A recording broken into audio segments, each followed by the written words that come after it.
Hey, Tactical Imagination Club, Amy Walsh coming to you live from the studio building where I have my studio space, the Bureau of Tactical Imagination Mothership, and where our guest today has her beautiful studio. Her name is Holly Wach, and we are going to visit her. Holly? Hello. Hi. This is Holly, everyone, and this is when we get our applause. Hey, Holly. So, Holly and I met when, I guess we met through our kids. We met at a playground at some point. Mutual friends. And we figured out that we're both artists. And Holly got her studio in this building long before I did. And she was a couple steps ahead of me in getting a studio space again after a long time of working in her studio at home. And I had just begun my business, the Bureau of Tactical Imagination, and was looking for space. So I got a little space in the corner of Holly's room while I tried to figure out what to do, and while she was going all in on her art business. And I think it was contagious. I knew it was planting a seed. She was seriously planting a seed. I was like, I want more. Thought it was going to last more than like 2 months, though. I know. It wasn't a very reliable subletter for Holly in her space. But I ended up finding a space in the building, too, as I decided to go all in my business. And we've been very much supporting each other and watching each other's business unfold, which has been just lovely and delightful. I recommend getting a creative business bestie immediately. Yes, yes. So I thought we would start by showing you all Holly's space and having her just talk about her art and show us her art before we dive into the business side of things. Mm-hmm. So take us on a little tour, Holly, and I will figure out how to hold the camera here. Awesome. So should we start with what's right behind us? Because people are probably curious already. Yeah, so these are, I had my partner, who is very handy, which helps, build me these shelves. I knew that I wanted to display my work other than just being on the floor, and I'm producing a lot and moving things around, so I wanted when people came in they could see these, and it was just very easy to display them. And so as you walk into my studio, it's kind of like a little store. You can see things, and I have this side over here. Keep your voice nice and loud. I have this side which has just more items. These are mostly prints, some originals up top, and then the originals are on the side when you came in. Keeps it easy for people to keep things organized. And tell us about the work itself. Like, what drew you to begin this series of beautiful tiny birds? Here, let me make sure these are nice and visible. I don't know if people can see. Hello. Well, if you look up top, you can see what my work was for a long time, which was these lions and women. Oh, sorry, women and lions. And it was very much about connection to nature and the personalities, and what I've come to discover was it was finding someone like a spirit. Lions came to me as kind of a spirit animal, as I was trying to find my own voice. And when we moved here 2.5 years ago to Rhode Island, it was a real breaking point, or a real kind of like line in the sand that I drew to choose to just do my art full time after many years of doing it part time and having another job and really not understanding how to create a business out of it, and listening to those voices of you know what do you do for your real job, and you can't make money in art. And so when we moved here, I took over the master bedroom in our house, and I put my studio there, and there was a mulberry tree right outside of my window where I would sit and paint. And so in that time, I also just let myself paint every year. When we first moved here, I went right into the studio and painted. And when the mulberry tree fruited, all these little birds started coming, and I just loved their little personalities. They couldn't see me, so you'd see all these little families of blue jays and different types of birds, and you see like what good parents they are, and they're really sweet personalities. And so I got drawn in. I felt like it was kind of like a sign And everything I've always done has always been about nature. It's always been kind of my escape and the personality. So Nature and animals in particular have been a theme for first a really the lions, long time. Yeah. So I feel like the birds have kind of come in as my next spirit animal to feel like a freedom with what I'm doing. So. And now the birds are evolving. You're getting to some bigger. Yeah. The raptors. Yeah. They're the songbirds. So yeah, these really powerful raptors and the owls, which have just, when I first started doing them, I started them and just had to stop for a few months because their presence was so intense in the studio. Works in progress here. Yeah, those are all works in progress. And then others. I don't know if you all can see, there are herons back here, various states of work in progress. There are some pieces on the table here. Yeah, these are the starts. So I usually have about at least four or five pieces going all at the same time. It's part of the process that I work with for the watercolors. But then even the drawings, I like to work in multiples. When you get frustrated or you feel like you can't figure out something, I move to the next, and then I keep going. And I just like the energy it creates in the room when you're surrounded by all of these things. Jill Prescott says, "Wow, spectacular." Oh. Is that a flicker? Yes, that was a flicker. Yep. I asked her the same question. That's my first woodpecker there. It's a flicker. Yeah, I really love how Holly's watercolors of birds, like, they leak, and so you start to get this sense, like the paint kind of goes beyond the edge of the bird, and you get the sense of like a kind of spirit or I don't know, the movement of the bird. Really beautiful. Oh, I want this, Jill said. It's all for sale, as you will discover. So let's have a seat, Holly. So I wanted to interview Holly today because I've had front row seats. We've had front row seats to each other, but I've really had front row seats to her development of her business. And she's learned so much, figured out so much, and had so much success, 18 months in? Something like that? 2 years in? A year?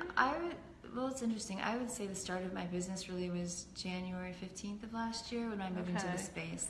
But I did make work for a year before that, and I toyed with going and teaching again and getting other jobs and doing other, odd things why I could make this work. And then I just decided I've done that so many times, it was just time to figure it out. Yeah. Yeah.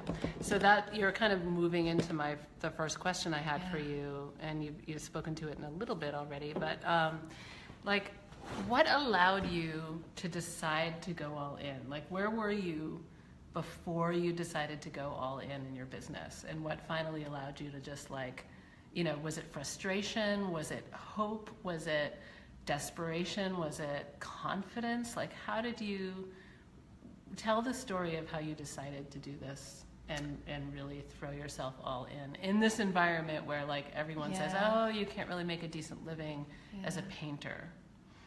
I would say a couple things are happening. I had my daughter 6.5 years ago, and I stopped making art for almost 5 years. 5 or 6 years. And before that I was making a lot of work, and I was just at the precipice of just really trying to make that happen. Again, having a part-time job and then I just stopped making work and shifted towards teaching. And then when we moved, a couple of things happened. When we moved to Rhode Island 2.5 years ago, my daughter was going into school full-time for the first time. And it was a clean break. And I didn't know,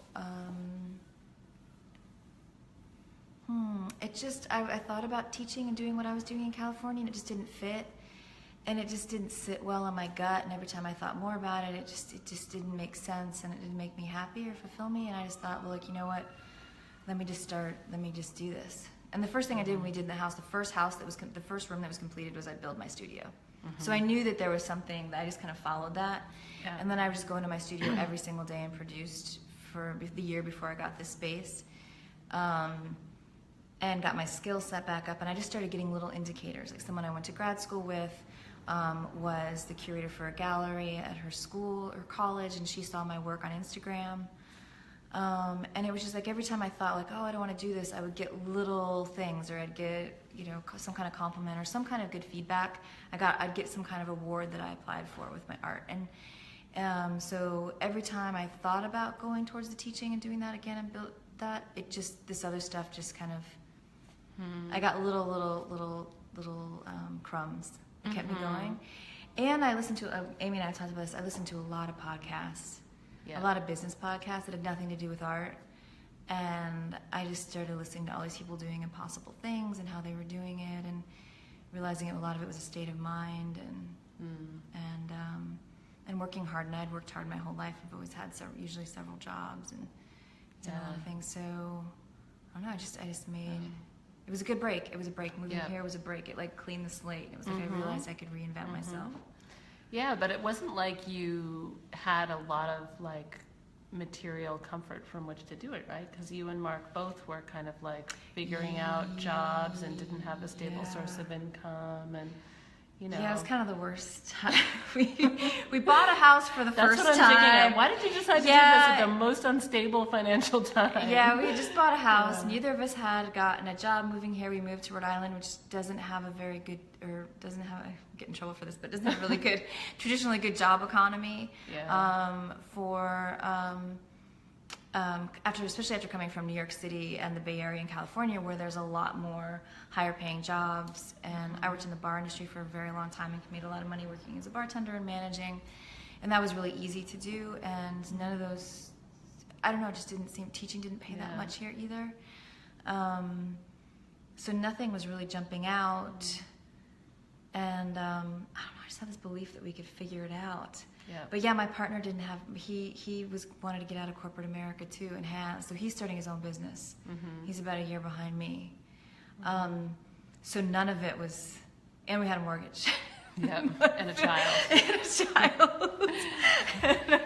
None of it was definitely the way. But in some ways, I've heard philosophies on this where it isn't until it's like almost put yourself in the worst possible situation, and then your mind will figure out how to survive. You would just come up with the craziest ideas and the stuff that you wouldn't have if you had these things where you could just watch TV that night. You could. We get really creative when there are problems to solve. You know, we have to. When there are constraints, we get creative and sometimes desperate. You know. But I'm also. You're also making me think how much moving can allow you to see yourself in a new light. You know, to kind of leave older identities behind or make new things possible. It's like a blank slate sometimes. It was, but it was also, I think, I want to say one thing, like it was kind of hard moving to, we live on the east side of Providence, which is where Brown University and RISD is.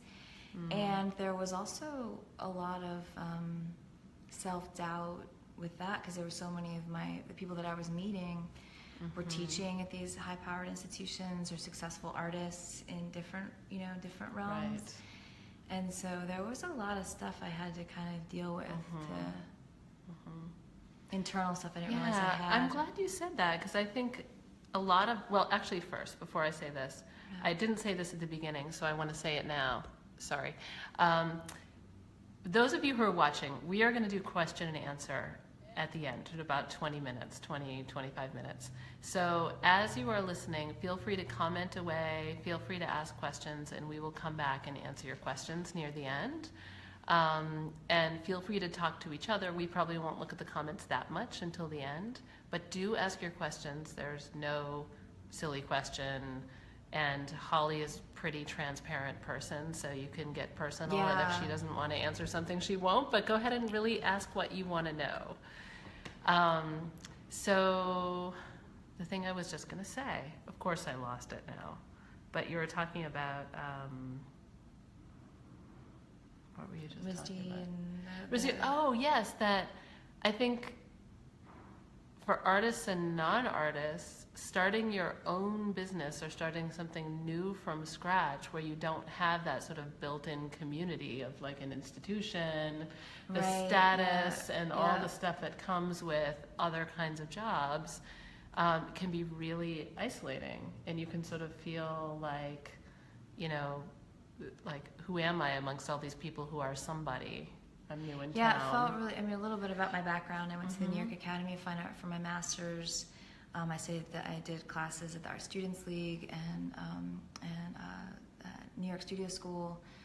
So I went to New York in my late 20s to get my master's and really pushed myself as hard as I could.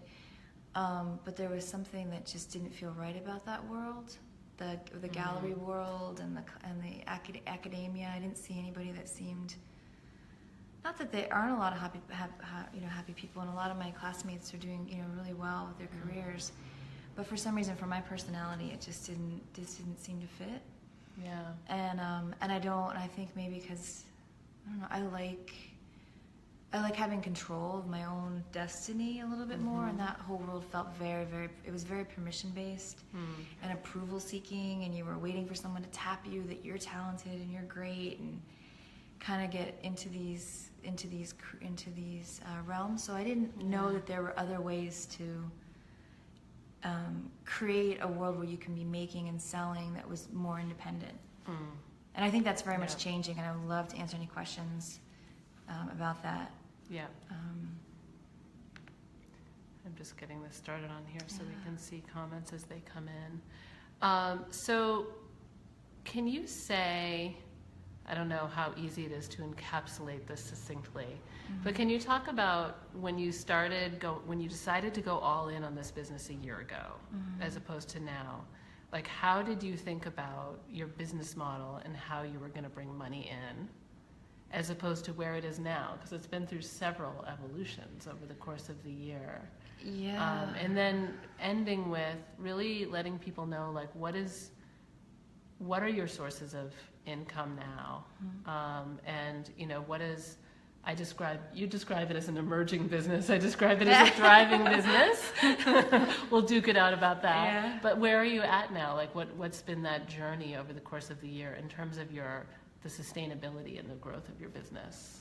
What have been the key? So I can pull back a little bit because my partner, we're both starting a business at the same time. We've kind of like tag team and been in this together, which has its good and bad. And he had an idea for a business and started putting together a business plan. And then all of a sudden, and looking for a loan, and I was like, I never thought about getting a loan or putting a business plan together or like any of these things combined with my art business. And so I went to the women's empowerment organization. And there's, I think, a lot of them in almost every town where you can go, and they're just focused on helping you develop your business and a plan, questions and resources.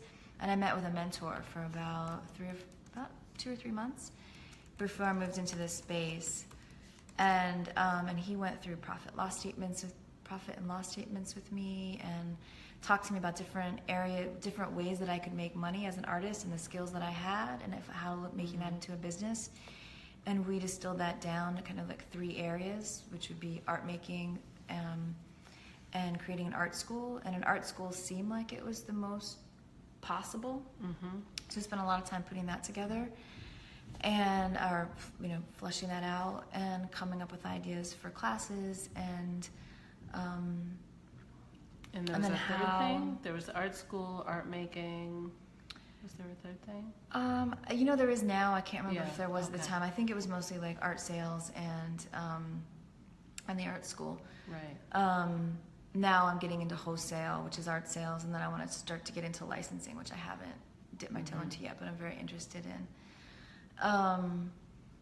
And I don't know, and it was just, it all of a sudden, when you start looking at numbers and how much you can make, and you break down and you look and see what all these things, different costs and it makes it start to seem real to you. It creates this picture that doesn't just seem like, I want to sell paintings. It's like, oh no, I want to do this, or I want to teach, and this is how much I want to make, this is how much it's going to cost, this is what I need to shoot for.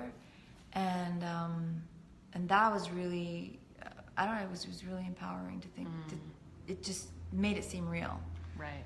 And then when I opened my doors and people signed up for classes and I started selling work, it was like, wow, this is, you start to see all those things that were just ideas in your head come into play. Yeah. But I think it's interesting that you felt like the teaching would be more viable. I really did. I think many artists do. Okay, good. There's another question there. I was just making sure people could hear you. Everyone can hear Holly okay? Just let us know if you can't. She's more soft-spoken than I am. I tend to yell at the camera. Where was I? We tend to think that teaching, for many of the creative disciplines, that teaching is the way you're going to make money at it, because who would pay you otherwise? But over the course of this year, your sales of paintings have begun to eclipse your teaching work. Oh, by like threefold. Yeah. So talk to them. So I think there's probably many people here who are like, well, that's great. I'm making things, or I'm teaching, and I'm throwing open my doors, and people aren't coming, right? So how did you get people to come? Like, how have you built your audience over time? And you could answer that in practical terms, and also just in terms of like how your sort of internal approach, or what do you feel like has been the most useful things that you've done to build an audience and start to make sales? I think I just want to step back for a second. Sure. I think I bartended for a long time, and I understood how to build a business within that by being very personable with people and hospitality and getting yourself out there. And I internalized that and I thought about that when I started this business. So I felt like I needed to take any opportunity that I could to get myself out there, to show my work, and also to meet people. That would create, as well as social media, Facebook and Instagram. Instagram is a huge tool. I'm not as comfortable on those platforms, but I knew from having that experience that through the hospitality world and also through teaching and program development, that it was really important to get in front of people. And meet people face to face, and because of that, and just tell everybody what I was doing. And once I did that, some people were like, "Oh, I have a show, or I have a space, or, West Elm does these pop-ups," which is one of the first things that I did, which was great because it didn't cost me any money, except for to get my work together. I didn't have to invest in any tables or anything like that. I could just bring my work, and I sold. I sold several $100s, and I always have my mail list out, which is super duper important. Have your mailing list, and do whatever you can to get people on your mailing list. Yeah. So you've really shown up wherever you can. Yep. With your work, with your mailing list, and been really devoted to building a list, and a local list. Yeah. Right. Yeah. The West Elm pop-ups, and I remember brainstorming with you in our support group, which we'll talk about later. We have a support group of women entrepreneurs. I remember brainstorming about stores that you could approach and places you could approach. And I think a lot of it, like, you really thought outside of the box of the art world, and you really thought about other industries. So you and I went to the Lady Project conference, which is like a summit retreat for small business owners, for women small business owners. But like anywhere that you could network or show up as a professional. And I think you always show up as a professional, in the sense that you show up as like, this is who I am and this is what I do. And I think many of us show up in those spaces saying, well, I'm trying to get this thing started and I'm sort of almost real. Well, I did a lot of writing to do that, which I hate doing, which is why social media still feels like a little bit of a problem, and I'm getting more comfortable with it. Which is a common with a lot of artists, that we don't feel as comfortable communicating with words, but it's more, how our visual language. So I did a lot of writing to get my mission statement down, to really understand, what I was about, what my work was about, and practicing that. And so that gave me a lot of confidence when I would go out into these networking events. And I just put myself out there. Yeah, I did. And networking events, they weren't even art related. Yeah, and in those spaces you shine when you have a different discipline or a different industry That's than the true. other people around. Mm-hmm. People are more likely to remember you. Yeah. So it can be great to go network in spaces that are not your industry, you know? Yeah, I agree. And then also, just and learning, feeling confident more about what you do. Yeah. Really practicing that, and with your friends, it can just be your friends, and you can say that, just help me out here. I need to do this, and read what you've written, or spend some time deep diving into some tougher conversations, and you really, I think, unravel and pull out the stuff that's most important to you. And it's very different coming from that place. Yeah. Than coming from, well, I do this, and I kind of like that. You know, it really, I don't know, people feel that. Yes, They really feel that. They feel when you've taken your place at the table, like you haven't waited for an invitation, right? That's true. So can you talk about where you are now? A year has gone by, you've been through all these evolutions, so what are your main sources of revenue now, and what have you been able to accomplish financially as well as creatively? Well, several times this month, or this past year, I made, in 1 month, what I had made throughout my entire life in a year. Like my best year of selling art ever I've made in a month, but several times, like over and over. Like once I broke that, I went from making, I don't know if you want to talk numbers. If anyone wants to talk numbers, right? We should talk numbers.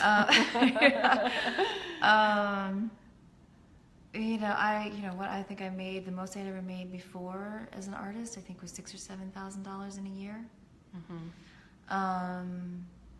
And that's till I always get net and gross and all that stuff figured out. But I guess I'd net. And I would say that last year I netted almost 60. Yep. thousand. You had some $10,000 months. And I had, I finished off the year where I almost doubled my best, Christmas time, I almost doubled my best month. There's a lot of money that goes out to do that, but it's still, it's like, to go from last January, I think I made like $1,000, and then I made $600 last February. Yeah. To make that, in a day sometimes at a sale, or double that. Yeah. Is a very different play. I don't know. It's just very different, and it was nerve wracking. Exponential growth. Yes. It is, and it's unbelievable. It's like if you really show up, and you put yourself out there, and you come from a genuine place, and you're working really hard, people see that. They really see that, and they want to help. And then, and so I'm interested in a couple things. So you kind of pick where you want to talk about, but our friend Julie DeRosa, who's my studio wizard at the Bureau of Tactical Imagination, she's also an incredible artist and VA studio assistant. Yeah. She was asking, like, how do you deal with doubt along the way, and also how do you deal with the kinds of, like, what it can stir up to ask for the sale, to demand higher prices, to up level in that way, because our emotions are so tied to where we are financially, and you've like taken big leaps into different financial places this year. Yeah. And I know you've worked hard on your own stuff to be able to do that. What were the places along the way that you had to kind of wrestle with your own stuff to be able to move forward? And how did you do it, if it's even possible to identify? Because it can be soupy, but... Yeah, I mean, I think I'm going to New York and being with so many talented, amazing artists. That was that was really hard. I think that was really hard, and created a lot of self-doubt. And then when I didn't paint for a long time and going back into it, you lose your skill. So I had to create a lot of really bad work. Creating bad work. Very bad important. Work. Yeah, very like important. just like I would say yes. Yeah, like just giving yourself permission to create bad work. And I listened to a lot of really great podcasts. And when you start to realize there's so many successful people that you admire, and podcasts are great because they're long form interviews; they're not interrupted. And depending on the interviewer, you can get into the kind of the nutty details of things, and you realize that we're all dealing with the same stuff. It's not just a you thing, that something's wrong with you, or like I know at this point, like writing is just because I really don't have the time to develop it. Like if I wanted to develop it, I could. Or I would have said a couple years ago, no, you're wrong, I just can't write. Yeah. You know, like you're that kind of thing. So I think just listening to a lot of really good people that push through those things, that helps. Yeah. And just putting yourself out there, and it's weird that the voices disappear. But I've had crippling self-doubt for a long time. I wasn't good enough, I wasn't smart enough, when are people going to find out? Yeah. But somehow it's really shifted this year.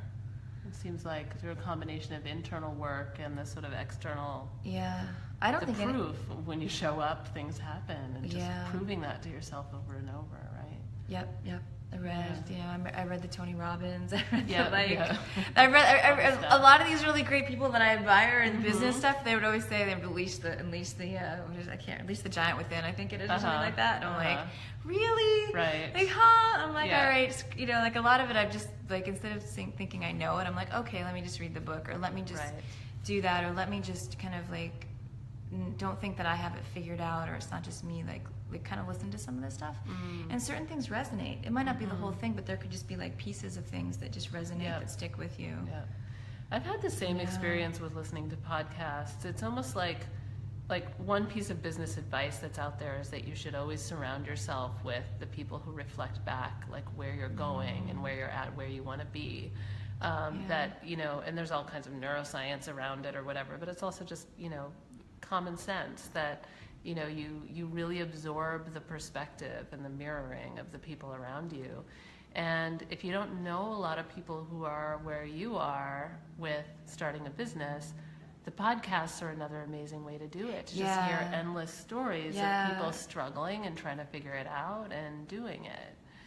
That's so true. Because if you're, especially because like, so, you know, you might be in a very cosmopolitan area, you might be in a very isolated area, but you can always, you have your computer to access. Right. And I know a lot of people that are on Tactical Imagination. You know, you guys are all connecting from all over the place. You know, it's great. But I was so excited to have this interview because we don't necessarily talk a lot about the business strategy side or the mindset kind of stuff. Right. We talk about visual imagery mostly, but when I work one-on-one with my clients, it's inseparable. We always talk about strategy. We always talk about marketing. We always talk about the mindset work. It's all really important. So I'm really glad to bring a lot of this out together in this conversation.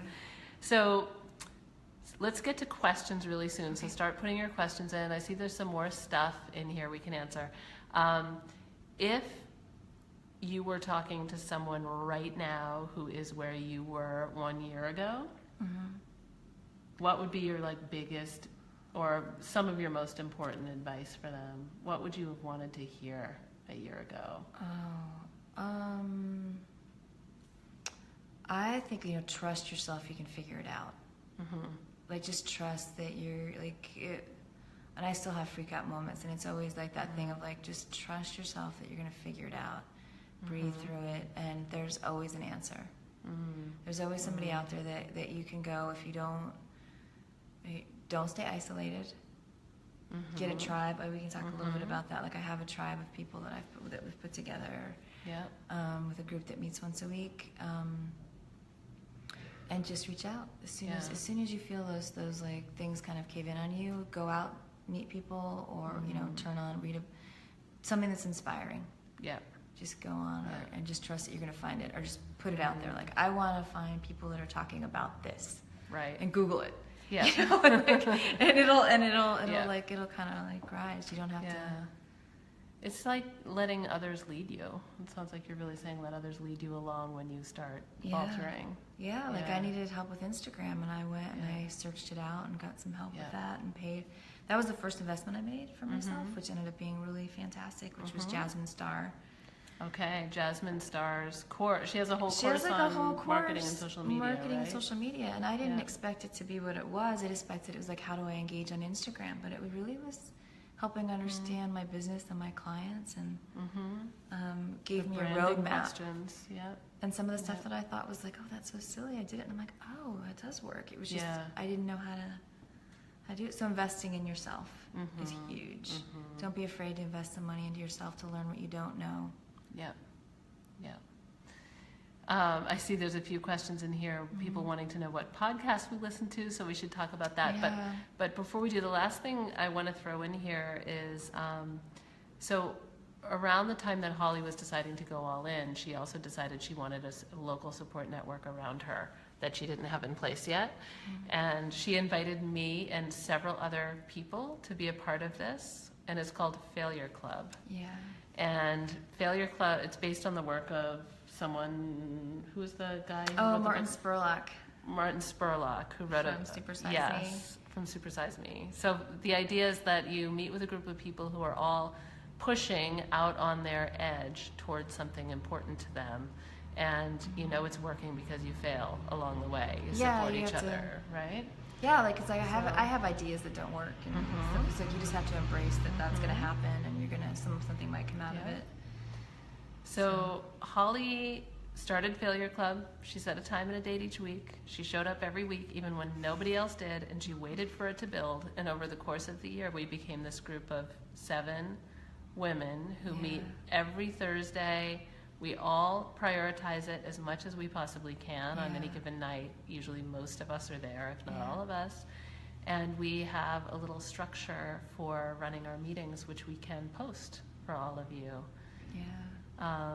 But it's meant a tremendous amount to me over time to have the kind of witnessing and support of this group and the concrete help of this group. And what is it? How has it helped you with your unfolding business through Failure Club? It holds you accountable. I think like sometimes like if you say you're going to do something, or people can see things that you're not seeing in yourself. It Let's also be loud because now there's a truck out in our sorry. alley. The truck's gonna be loud. There is. I had a group like this in California that one of my best friends started with my mom's group, Mothership Hacker Moms. If anybody's out in California knows that. And I just saw how powerful it was to show up every week and you learn to use your voice and have a supportive group of people that for 5, 7 or 10, 15 minutes every week are dedicated towards whatever you're going through. That's really powerful. And then also having a shared resources, shared expertise, and valuing yourself to show up every week towards improving whatever you're doing or pushing yourself to the next level. And then that starts to take on a world of its own, because then your friends all everybody in the group starts making steps, and then it just creates a synergy that you start to see things that are possible, where the weaknesses that people have, and they're pushing through it anyway, so it gives you confidence that you can do it yourself. Yeah, I think there's just so many things, and you need a tribe. You really do. You need. Having my daughter, like that really, I think that gave me something where I'd been a loner most of my life, and not as comfortable with groups. She really, having experience of having a daughter and needing to ask for help and needing a support group really showed me how important it is. And I kind of think of starting a business is kind of like having a child. Definitely. It's like you're building this whole thing and you're winging it and you're making mistakes. You have to forgive yourself and. Yeah, I've definitely found with Failure Club too, it's in person. It counteracts where you can feel lonely and isolated if your business is an online business, and which yours is some online and some offline. But because everyone has different strengths and weaknesses, we're all taking steps forward and we're all pushing each other out of our weak spots and into our strong spots, and it becomes this sort of magnetic momentum that happens, and it's been incredible to see everyone kind of collectively leap forward this year in a way that I don't think we would have individually without each other. I don't think so. I think isolation is the kiss of death for so many things, and that's like if just inaction and isolation. Yeah. So whatever you can do. Yeah. And the group is we're so dedicated towards each other. It's even it's like a fuel injection behind you. It's not just having a group that gets together and talks. It's like it's dedicated towards you getting to the next level and whatever that is. And so many things come up with business. They don't anticipate it. Like so many emotional issues. Things. Yeah, like it just you don't anticipate that You just don't anticipate that you're gonna have to deal with your feeling bullied when you were a kid, or Right. like Right. you know, or just the money issues of your family, you know, Yeah. or those kinds of things. All kinds Yeah. of stuff come up. Yeah. So let's see what people are saying here. Jill says, I love the idea of reclaiming failure as a positive power. Definitely. Yeah. Julie says, I'd much rather be in failure club than the pressure of a success club. Right. Okay, so a couple people are asking what podcasts we listen to and you listen to. So let's do that, and then there's a couple other questions. Yeah. So what are your favorites? Some of my favorites. I love James Altucher. He was really. I started watching him in the beginning, and he was really fun because it was watching someone who just wanted to talk to people and get to know interesting people who had an interesting story. What's the name of his podcast? Do you know? I think it's just the James Altucher Show. Okay. And I found him through Rich Roll, who Okay. is a plant-based ultra athlete. Who interviews a lot of really interesting people. And the stories of I've done a trail marathon before, and that I think informs me a lot too. It shows me that life is a marathon, it's not a sprint.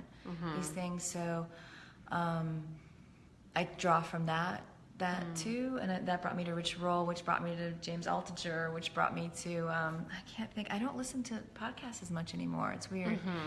Profit, Power, Pursuit, we talked about. Yeah, that's Tara Gentile's podcast, Profit, Power, Pursuit. Yeah. She's a great business coach. I'm part of her membership community, Co-Commercial, and she interviews experienced business owners, really good nitty-gritty stuff about their business plans and their revenue streams and how they build them and how they do their marketing. And it's a good education. Every episode is a really good education.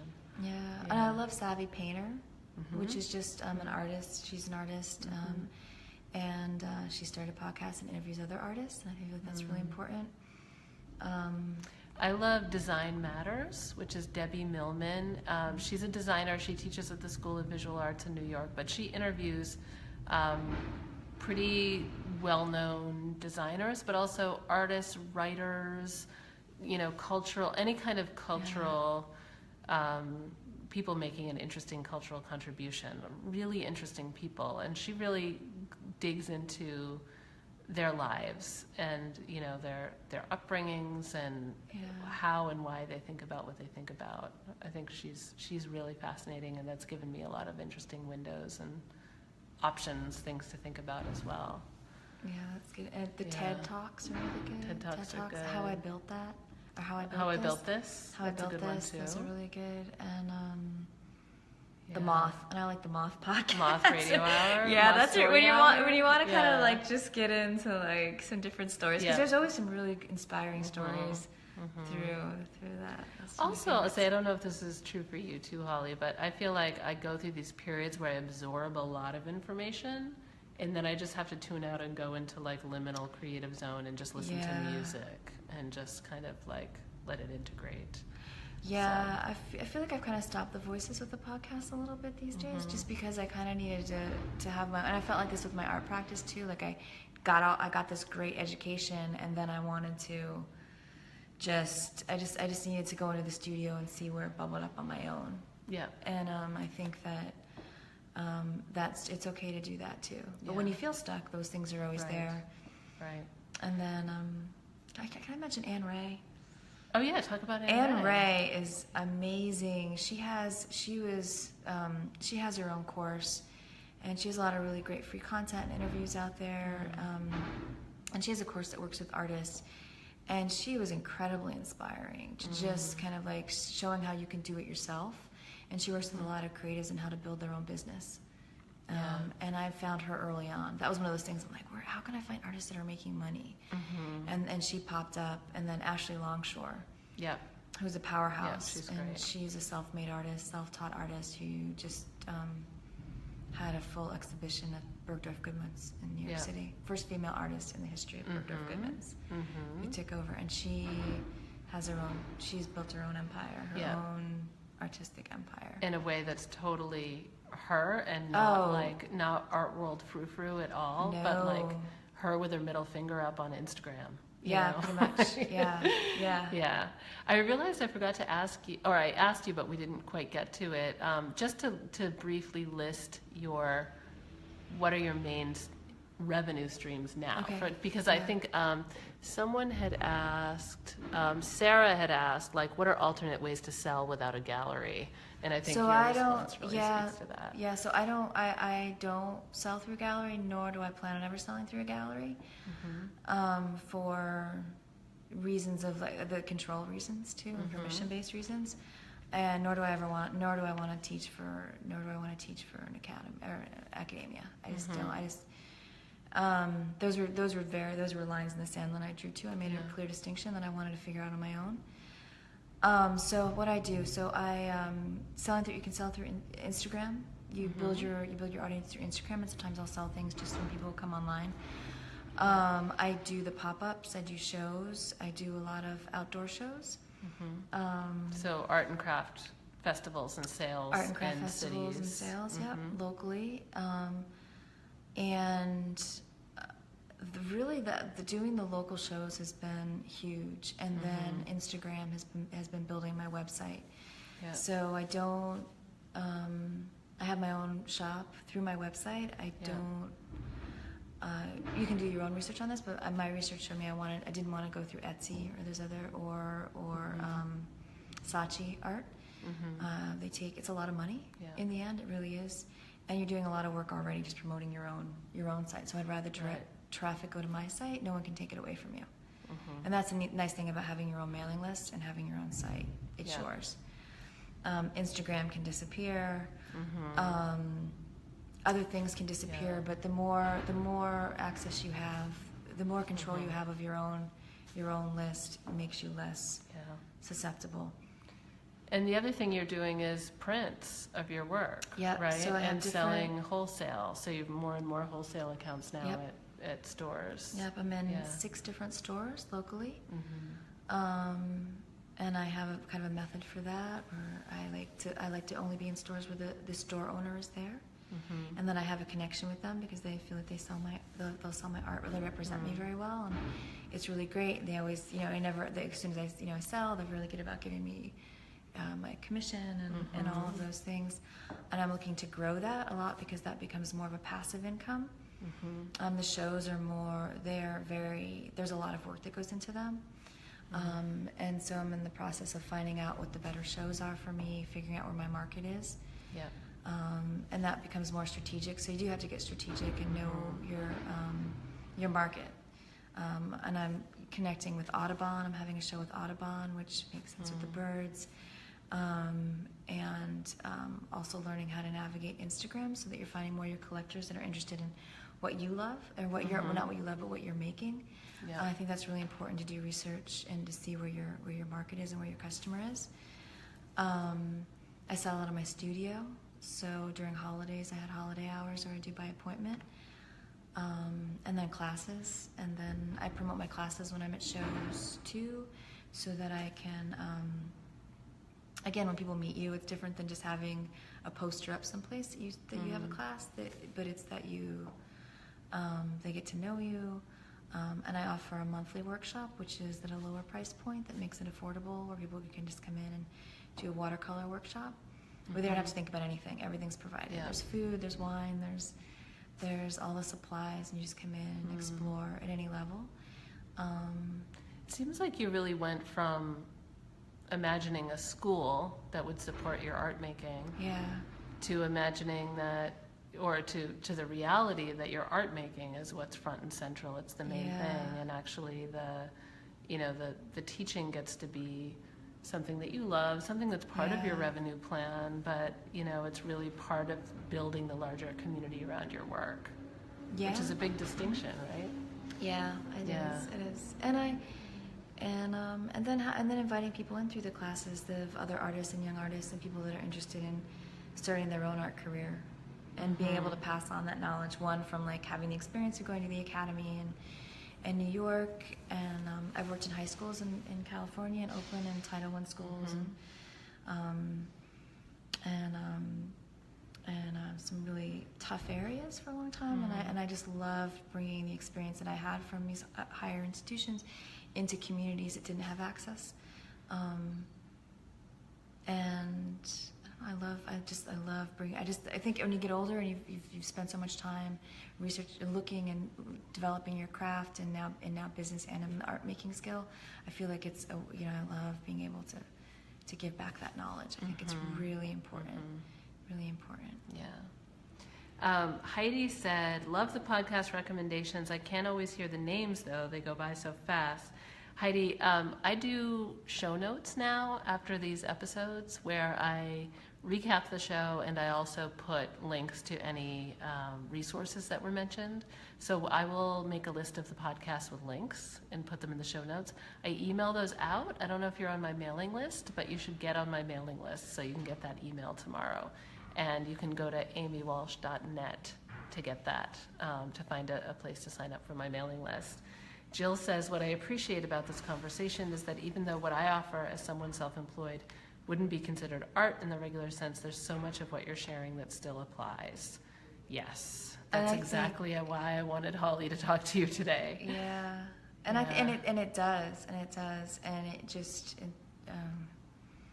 I need to go to the business world to help me understand that a little bit more, and just having a creative side helps you. Like once you tap into this, there's all these other possibilities. Right. It's not just one way. You have to be creative, and no matter what you're doing, no matter what you're selling. Yeah, we were talking about that recently, how every part of building a business draws on your creative thinking. Yeah. Building a business model, building a business plan, building a marketing plan, all the ways we communicate through our marketing. There's, creative thinking, and all of it requires us to grapple with our self-doubt and, learn new things. And I want to say James Altucher has this thing where he does like 10 ideas, like just gives himself a mental problem every day. It was like, okay, well, let's just say from like, how do you make a better toilet bowl, toilet paper or something like that. I'd be like, well, 10 ways to do that, or or when you get stuck, give yourself a thing of like, well, okay, how do I make money at this? Okay, well, let's come up with 10 different ideas that we can do to do this, or like, how do I get my stuff out there? Well, what are 10 ways that I could possibly make that happen? And if you're stuck doing it by yourself, get your most creative friend, or get someone who's like willing to play, and just come up with some ideas. Yeah. Hi, Mariah. Mariah Harris is in here giving us hearts. Mariah is also a part of our Failure Club. She's also a local artist and business person. She runs Juniper Blue Studios, which is an incredible floral design studio, and she and I collaborate on big client photo shoot projects together. She's a total artist with the flowers and plants. Hey, and we met through an art event, and now so it's like I think that's like telling everybody what you do and bringing people into your circle is really important. So Holly, how can people find you, and where should they go running off to go down the wonderful rabbit hole of your work after they get off this this live? To see mostly my daily practice, I do an Instagram, which is Holly Wach, HOLLYWACH, and that's the same, hollywach.com for my website. Facebook, Holly Wach Art, through my I have art Facebook page. Those are probably the three best ways. And we'll put those links in the show notes as well if you're on the mailing list. So I'll also put those in the Facebook group. Yeah, feel free to message me through any. Feel free to message me through any of those. This weekend I'm having a self-love event in my studio. Tell them. So if you go on my Instagram or my Facebook, I have the event on there, which has the address to my studio. If you're local, I'm in the Mills Building, which is 545 Pawtucket Avenue in Pawtucket. And I have, there's 4 or 5 other amazing artists that will be in with me. Susan James, which is an amazing jewelry maker. There'll be acupuncture, tarot card reading with Boss Tarot cards, and there'll be confectionaries. There'll also be homeopathic body care products. But all that's all on my Instagram too, and on my events page for my Facebook or my email. So I have an email events page where it helps keep you up to date with everything that's going on. So. And I wanted to let you all know, and those of you watching the replay know, that I now have more spots available in my one-on-one coaching. And my one-on-one coaching, as I mentioned earlier, is the main sort of framework of it is uncovering the visual story of your business, finding visual language for the things that are most at the heart of the work that you do, so you can communicate really powerfully with your audiences, not just in terms of brand positioning, but really as a cultural agent, like creating beautiful culture around the work that you do. And I can tell you more about that if you don't know what that means anytime. But do reach out to me, PM me, email me if you want to jump in on one of these slots. I have 3 or 4 slots left for the whole spring period. So if you're interested in working one-on-one, what I often do with my clients is, as we start uncovering the visual story, we start to understand how what we are discovering impacts all other parts of the business. And we do end up doing, with many of my clients, quite a bit of strategy and conversation about what the business even is and the marketing behind it. And we look at it all from a very creative perspective and a creative lens. So reach out if you're interested. And that's like rocket fuel. Yes. I really will say, because that's a lot of like what I talked about the writing early on and things like that. That was really, once I had that down, and the core branding is so key. It's really the story of who you are and what you do. So, well, thank you, everyone. I think we got all the questions. It's always tricky with Facebook Lives. You're never sure if you're getting all the right questions. I'm looking on my laptop. I'm looking here, but I think we got them all. Feel free to add more questions to the comments if you have them, and if we miss them, we will lurk on this thread for a couple days and make sure, any questions are being answered. And thank you so much, Holly. Thank you for joining us. Thank you. And feel free to reach out if you have any questions. And good luck. Bye, everyone. Thanks for joining us.